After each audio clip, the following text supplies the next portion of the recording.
Questions being raised by some about the price of protecting the first family. Let's discuss now. CNN political contributor Maria Cardona, Jean-Pierre, the senior advisor at MoveOn.org, and CNN political commentators Paris Dennard and Andre Bauer. Welcome back, panel. Maria, you just heard Tom Foreman lay it out. Between the First Lady living in New York to weekends in Mar-a-Lago, the cost of protecting the first family could be epic, but that has always been the responsibility of the Secret Service. So is there anything different now?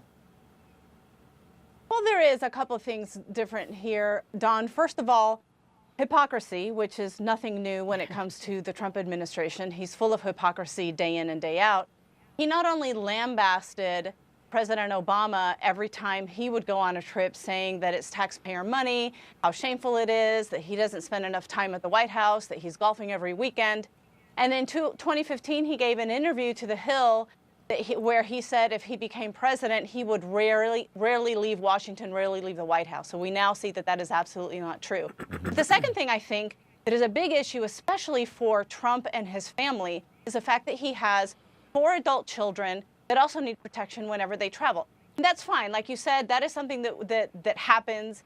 It is what it is. We have to protect the first family, all of it, including the adult children. But when the adult children are out on business trips, making deals, closing deals, and making themselves rich while taxpayers are paying for it, that is a completely different thing. Let me bring the other panelists in here because we have a short time. Andre, the Washington Post reports that the Secret Service hotel bill for Eric Trump's trip to South America last month was nearly $100,000. Both the President Trump's grown children heading to a golf course opening in Dubai this weekend.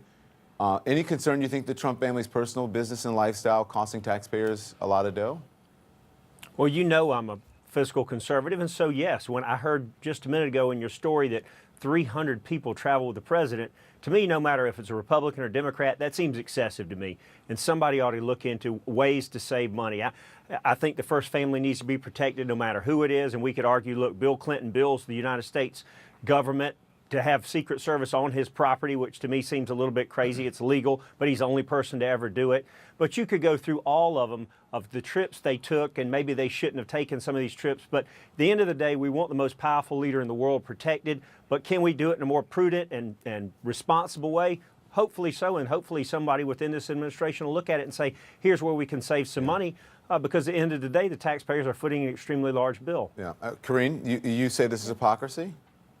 I do. I think it's complete hypocrisy. Like Maria was saying, he chastised President Obama for going on vacation, for golfing, and President Obama had fewer vacation days than his predecessor, President George W. Bush. I think for me, the thing that bothers me the most about this is the profiting off of the presidency. Mar-a-Lago, they doubled their initiation fee to $200,000, and also he actually never let go of ownership of his businesses. So his adult children are traveling, making money for the organization. So he's profiting. I want to bring in Paris now. Sorry, I hate to cut you guys short, but I want to get it all in before we have to go. Paris, what do you think?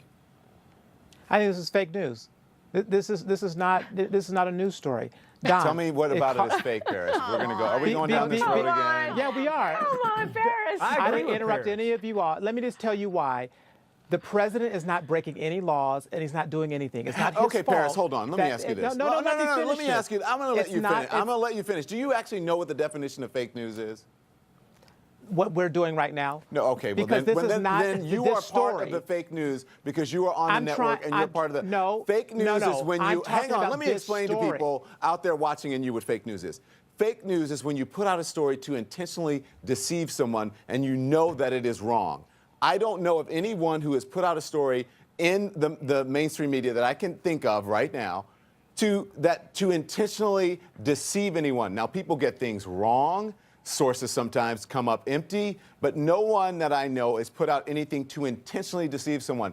This story that we're doing right now is not to intentionally deceive anyone. We are simply talking about the cost to keep a president safe, the Secret Service cost, and what are the pros and the cons, and as Andre said, and if there are ways that we can maybe able to work on that to make it fiscally better for the American people. There is nothing fake about that. Please stop it with that stupid talking point that it is a fake news story. If you don't want to participate in the news stories on this network, then don't come on and participate.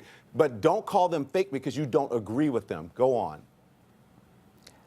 Don, this is a fake news story, in my opinion, because the underlying Paris, assumption thank you very much, is everyone. that. Thanks, everyone. Thanks for watching. Have a great weekend. Good night, all. Thanks, Don.